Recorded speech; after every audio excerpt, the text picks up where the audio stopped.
হরে কৃষ্ণ। নতুন বছরের প্রথম মাস বৈশাখ মাস। বছরের 3টি মাসকে সব থেকে গুরুত্বপূর্ণ বলা হয়েছে, যেমন কার্তিক মাস, মাঘ মাস এবং বৈশাখ মাস। তো সেই বৈশাখ মাসে বিশেষ কিছু কার্য, কোন কোন কাজ খুবই শুভ বলা হয়েছে সাংসারিক ক্ষেত্রে, তথা খুবই গুরুত্বপূর্ণ প্রসঙ্গ আজকে প্রত্যেকটা সনাতনীর। হয়তো আমরা অনেকে জানি, অনেকেই তথ্যগুলো জানি না। তো আজকের এ পর্বে আমরা জানার চেষ্টা করব পহেলা বৈশাখ থেকে শুরু করে এই বৈশাখ মাস পর্যন্ত যদি আপনারা এই ছোট্ট একটি সংক্ষিপ্ত এই কার্যগুলো করতে পারেন, এতে নিজের জীবনে অক্ষয়। বৈশাখ মাসকে কেন এতটা গুরুত্বপূর্ণ বলা হয়েছে? কেননা বৈশাখ মাসে যদি ব্যক্তি যে ধর্ম কাজ করে তার কখনো ক্ষয় হয় না। গীতার মধ্যে বলা আছে, ক্ষীণে পুণ্যে মত্তলোকম বিশন্তি, মানে আপনি পুণ্য কাজ করবেন, ভালো কাজ করবেন, তারও কিন্তু একটা ফল রয়েছে এবং সেই ফলটা ক্ষয় হয়ে যায়। কিন্তু বৈশাখ মাসে যদি কোনো ব্যক্তি ভালো কাজ করে, সে ব্যক্তি এতকাল তার পুণ্য ফল ভোগ করবে, সেই পুণ্য ফলের কখনো ক্ষয় হয় না। এবং কার্তিক মাসকে গুরুত্ব দেওয়া হয়েছে। আমরা জানি যে কার্তিক মাসে ভগবান শ্রীকৃষ্ণের খুবই প্রিয় মাস। তো তার মধ্যে বৈশাখ মাস কিন্তু খুবই গুরুত্বপূর্ণ মাস, অক্ষয় মাস, অক্ষয় তৃতীয়া পড়েছে এই বৈশাখ মাসেই, সেজন্য।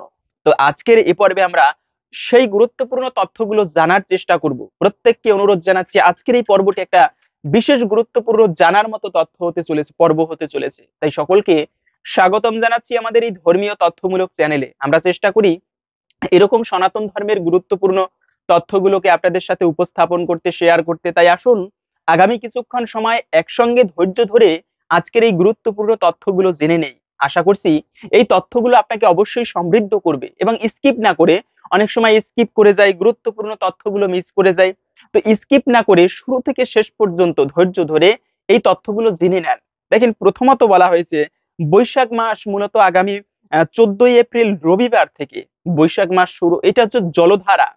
বৈশাখ মাসের সব থেকে শ্রেষ্ঠ সেবা হচ্ছে যে ঝর্ণার জলধারা দেওয়া উচিত। ঝর্ণা বলতে যে এই যে আপনারা তুলসী বৃক্ষে, শালগ্রাম শিলায়, তারপরে হচ্ছে শিবলিঙ্গে কিভাবে জলধারা দিবেন আমি বলে দিচ্ছি। তবে সব থেকে শ্রেষ্ঠ কাজ হচ্ছে গ্রীষ্মকাল, গ্রীষ্ম ঋতু, প্রখর রৌদ্রের তাপ, এই সময়ে বৃক্ষের পরিচর্যা করা, বিশেষ করে তুলসী বৃক্ষের, পাশাপাশি শালগ্রাম শিলায় জল দেওয়া, তারপরে শিবের পুজো করা, এগুলোকে খুবই খুবই মঙ্গলময় বলা হয়েছে। কিন্তু যে কোনো ভাবে জল দিলে হবে না, আমি নিয়মটুকু বলে দিচ্ছি।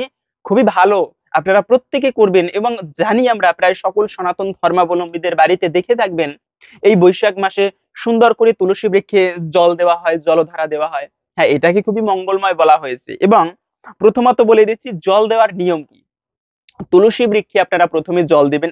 হয়তোবা আপনাদের বাড়িতে শালগ্রাম শিলা নেই, হয়তোবা শিবলিঙ্গ নেই, তো যাই থাকুক বা না থাকুক, অন্তত পক্ষে তুলসী বৃক্ষে প্রত্যেকে জল অর্পণ করবেন। আপনারা অশ্বত্থ বৃক্ষেও জল নিবেদন করতে পারেন, বট গাছে, তারপর হচ্ছে বেল বৃক্ষে, এগুলো প্রত্যেকটা একইভাবে জল অর্পণ করতে হয়। সকল কিছু বলে দিচ্ছি, তবে মূল নিয়ম বলে দিচ্ছি। তুলসী বৃক্ষে অবশ্যই প্রত্যেকে বাড়িতে, এমনি বেশি সময় লাগে না। আপনারা সুন্দর করে জল দেওয়ার নিয়ম হচ্ছে, প্রথমে একটা ঘটি নিবেন বড়, এবং সেই ঘটিতে নিচের দিকে একটা ছিদ্র করে নিবেন।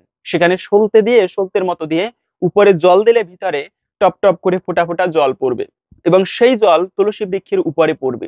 এই যে প্রখর গ্রীষ্মের তাপে তুলসী বৃক্ষের নিচের মাটি শুষ্ক হয়ে যায়, তো সেজন্য বেশি বেশি জল দেওয়া। তুলসী দেবীকে এতটা প্রাধান্য কেন দেওয়া হয়েছে? কেননা তুলসী দেবীকে বলা হয় বৃন্দা দেবী। আর যেখানে বৃন্দা দেবীর বৃক্ষ রয়েছে সেটাই হচ্ছে বৃন্দাবন। এই যে আমরা বৃন্দাবন বলি, ভগবান যেখানে লীলা করেছে। মনে রাখবে, যেখানেই বৃন্দাবন থাকুক না কেন, সেই বৃন্দাবন হতে পারে আপনি নিজে একটা বাগান করেছেন, তুলসী বাগান, সেটাও একটা বৃন্দাবন। আর যেখানে বৃন্দাবন, সেখানে স্বয়ং ভগবান কৃষ্ণ অবস্থান করে। এমন বলা হয়েছে শাস্ত্রে যে আপনি হয়তোবা ভগবানের সেবাটা ঠিকভাবে করতে পারেন না, সন্ধ্যাকালে পুজো করতে পারেন না, কিন্তু প্রত্যহ তুলসী বৃক্ষের পরিচর্যা করেন, তবে আপনার প্রতি তুলসী দেবী তথা ভগবান বিষ্ণু দুজনেই প্রসন্ন। এবং সেই গৃহে চিরকাল ভগবান বিষ্ণু সহ মা লক্ষ্মী অবস্থান করে, যে গৃহে প্রত্যহ তুলসী দেবীর পরিচর্যা হয়। এতটা মহিমান্বিত বলা হয়েছে এই তুলসী পরিচর্যাকে। তো সেজন্য বৈশাখ মাসের সর্বশ্রেষ্ঠ সেবা হচ্ছে বা ধর্মীয় কাজ হচ্ছে তুলসী দেবীর পরিচর্যা করা। ভালোভাবে জল দিবেন, এইভাবে আপনারা ঝর্ণার জলধারা দিতে পারেন। এটা হচ্ছে আগামী 14ই এপ্রিল, আবারও বলে দিচ্ছি সময়টা, আগামী 14ই এপ্রিল রবিবার থেকে এই জলধারা দেওয়া শুরু হচ্ছে। এবং এটা সারা মাস, সারা বৈশাখ মাস কেন, আপনারা জ্যৈষ্ঠ মাস পর্যন্ত দিতে পারেন। যতদিন পর্যন্ত এই প্রখর সূর্যের তাপ থাকবে, ততদিন পর্যন্ত অবশ্যই দিতে পারেন। তুলসী দেবী তুলসী দল মাত্রেন জলস্য চুলুকেন বা বিক্রিণীতে সমাত্মানাম ভক্তব্য ভক্ত বৎসলা। তুলসী পত্রের সহিত এক কোষ জল যদি ভগবানকে কেউ অর্পণ করে, ভগবান তার প্রতি বিক্রি হয়ে যায়। সেই ভক্তকে কি অর্পণ করবে? এটা আমার কোনো কথা না, বিষ্ণু ধর্মোত্তর গ্রন্থের কথা। এতটা প্রাধান্য দেওয়া হয়েছে সেই তুলসী বৃক্ষকে, এবং ভগবান স্বয়ং তুলসী বৃক্ষে অবস্থান করে, ভগবান স্বয়ং তুলসী পত্রবিহীন কোনো কিছু গ্রহণ করে না। দ্বিতীয়ত হচ্ছে শিবলিঙ্গে জল অর্পণ। অনেকে রয়েছে শিবের খুবই ভালো ভক্ত, তো যারা শিবের ভক্ত রয়েছেন তাদেরকে বলবো আপনারা প্রত্যেকে অবশ্যই অন্ততপক্ষে এই একটা মাস, অক্ষয় তৃতীয়ার মাস, এই মাসে ধর্মকাজ স্বল্পমপিয়স্য ধর্মস্য ত্রায়তে মহতো ভয়াৎ, স্বল্পমাত্র যদি কেউ ধর্মের অনুষ্ঠান করে, সে ব্যক্তির সেই অনুষ্ঠান কখনো ব্যর্থ হয় না, তার ফল কখনো কমতি হয় না। তাই অবশ্যই প্রত্যেকে আপনারা যারা শিবের প্রতি ভক্তি রয়েছে, প্রত্যেকে একটা ঘটিতে করে জল নিয়ে বিল্লপত্রের সহিত শিবের পুজো করুন। প্রতিদিন আপনারা শিবলিঙ্গে এভাবে ঝর্ণা, একইভাবে আপনারা উপরে হাড়ি বেঁধে শিবলিঙ্গে জল দিতে পারেন। এতে প্রভু শিব দেখেন, আমরা যে যার পুজো করি না কেন, হয়তোবা কেউ শিবের পুজো করে, হয়তোবা কেউ শক্তি দেবীর উপাসনা করে, অথবা কেউ ভগবান বিষ্ণুর স্বয়ং ভগবানের উপাসনা করে, তো যাই করি না কেন, যদি ভক্তির সহিত শ্রদ্ধার সহিত সঠিক নিয়মে করতে পারি, তবে নিঃসন্দেহে ইষ্ট দেবতা আমাদের, ইষ্ট দেবী আমাদের অবশ্যই কৃপা করবে। তবে শ্রদ্ধা ভক্তি এবং বিশ্বাসের সহিত করতে হবে। তো সেজন্য যাদের প্রভু শিবের প্রতি ভক্তি রয়েছে বা শিবের যারা ভক্ত, আপনারা অবশ্যই শিবলিঙ্গে জল অর্পণ করবেন, সাথে দুগ্ধ অর্পণ করতে পারেন। এই মাস এমনিতেই গ্রীষ্মকাল, তো জল দেওয়া এটা এমনিতেও খুবই শিবের খুবই প্রিয়।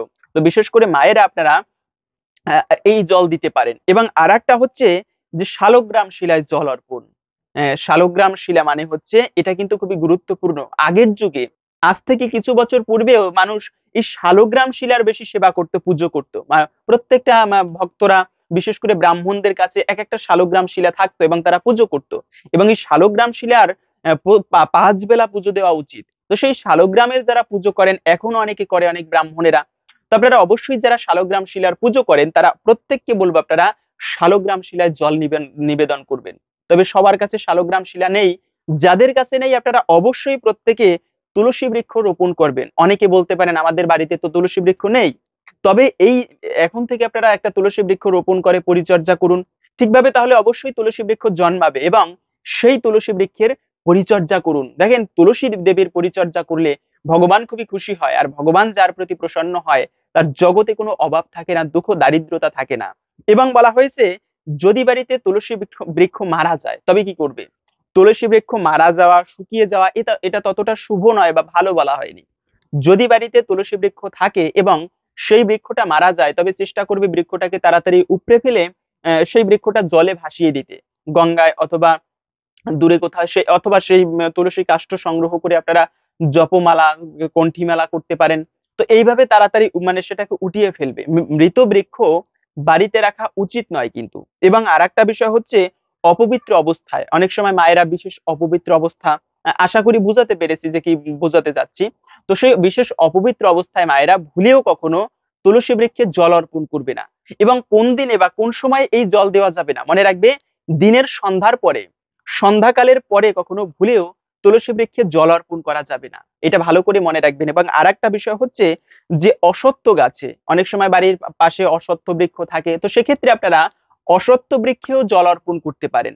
তবে মনে রাখবে, রবিবারে কিন্তু আবার অশ্বত্থ বৃক্ষে জল দেওয়া যাবে না। অশ্বত্থ বৃক্ষে, তারপরে বট বৃক্ষে আপনারা জল অর্পণ করতে পারেন। সেক্ষেত্রে সব থেকে গুরুত্বপূর্ণ যে প্রাধান্যতা দেওয়া উচিত আমাদের, সেটা হচ্ছে বৈশাখ মাসে তুলসী বৃক্ষে জল অর্পণ। এর মাধ্যমে নিঃসন্দেহে আপনি এই একটা মাস এরকম করেন এই সেবাটা, আমি আশা করি আপনি ভগবানের কৃপা অবশ্যই লাভ করতে পারবেন। তো হরে কৃষ্ণ। আশা করছি আজকের এই গুরুত্বপূর্ণ তথ্যগুলো জেনে আপনি একটুকু হলেও সমৃদ্ধ হয়েছেন। ভালো লেগে থাকলে অবশ্যই একটা লাইক করে কমেন্টে বিন্দ্যা দেবীর নামটি একবার হলেও লিখে যাবার অনুরোধ জানাচ্ছি। ভগবানের কৃপায়, তুলসী মহারানীর কৃপায় সকলের সংসারে মঙ্গল হোক, এই কামনা করে আজকের ভিডিওটি এখানে সমাপ্ত করছি। হরে কৃষ্ণ।